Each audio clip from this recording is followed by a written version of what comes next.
सिख इतिहास सिख फलसफे ਨਾਲ ਜੋੜਨ ਵਾਸਤੇ ਇੱਕ ਰੋਜ਼ਾ ਸਿੱਖ ਯੂਥ ਵਰਕਸ਼ਾਪ ਜਿਹੜੀ ਉਹ ਲਾਈ ਗਈ ਸੀ, ਜਿਹਦੇ ਵਿੱਚ ਵੱਡੀ ਗਿਣਤੀ 'ਚ ਨੌਜਵਾਨਾਂ ਨੇ ਭਾਗ ਲਿਆ ਔਰ ਬਹੁਤ ਅੱਛੇ ਸਿੱਖ ਵਿਦਵਾਨਾਂ ਨੇ ਇਹਨਾਂ ਨੌਜਵਾਨਾਂ ਨਾਲ ਰੂਬਰੂ ਹੋ ਕੇ ਸਿੱਖ ਸਿਧਾਂਤਾਂ ਸਿੱਖ ਇਤਿਹਾਸ ਦੇ ਉੱਤੇ ਗੱਲਬਾਤ ਕੀਤੀ।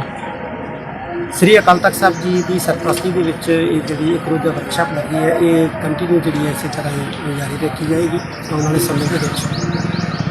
ਇਸੇ ਤਰ੍ਹਾਂ ਹੀ ਸਿੱਖ ਜਿਹੜੇ ਸਾਡੇ ਨੌਜਵਾਨ ਨੇ ਜਾਂ ਜਿੰਨੇ ਵੀ ਸਾਡਾ ਯੂਥ ਹੈ, ਸਾਡਾ ਜਿਹੜਾ ਪੰਜਾਬ ਦਾ ਖਾਸ ਤੌਰ ਦੇ ਉੱਤੇ, ਉਹਨੂੰ ਅਸੀਂ ਨਸ਼ਿਆਂ ਤੋਂ ਰਹਿਤ ਕਰਨ ਵਾਸਤੇ ਜਾਂ ਗਲਤ ਪਾਸੇ ਅੱਜ ਕੱਲ੍ਹ ਮਾਹੌਲ ਜਿਹੜਾ ਬਣਿਆ ਹੋਇਆ ਹੈ, ਬਹੁਤ ਸਾਰੇ ਲੋਕ ਇਹਨਾਂ ਸਾਡੇ ਨੌਜਵਾਨਾਂ ਨੂੰ ਗੁੰਮਰਾਹ ਕਰਨ ਦੇ ਚੱਕਰ ਦੇ ਵਿੱਚ ਨੇ। ਅਸੀਂ ਇਹਨਾਂ ਤੋਂ ਬਚਾ ਕੇ ਇਹਨਾਂ ਨੌਜਵਾਨਾਂ ਨੂੰ ਸਿੱਧੇ ਪਾਸੇ ਲਾਉਣ ਦਾ ਇੱਕ ਯਤਨ ਅਕਾਲ ਪੁਰਖ ਦੀ ਕਿਰਪਾ ਨਾਲ ਕਰ ਰਹੇ ਹਾਂ, ਤਾਂ ਕਿ ਬੱਚਿਆਂ ਦੇ ਮਾਂ-ਬਾਪ ਵੀ ਸੌਖੇ ਰਹਿਣ, ਬੱਚੇ ਵੀ ਸੌਖੇ ਰਹਿਣ, ਗਰੋਥ ਕਰਨ, ਪਰਿਵਾਰ ਗਰੋਥ ਕਰੇ, ਬੱਚੇ ਗਰੋਥ ਕਰਨ, ਇਹਨਾਂ ਦਾ ਭਵਿੱਖ ਉਜਲਾ ਹੋਵੇਗਾ, ਇਹਨਾਂ ਦੇ ਬੱਚੇ ਜਿਹੜੇ ਆਉਣੇ ਆ ਉਹਨਾਂ ਦਾ ਭਵਿੱਖ ਉਜਲਾ ਹੋਵੇਗਾ।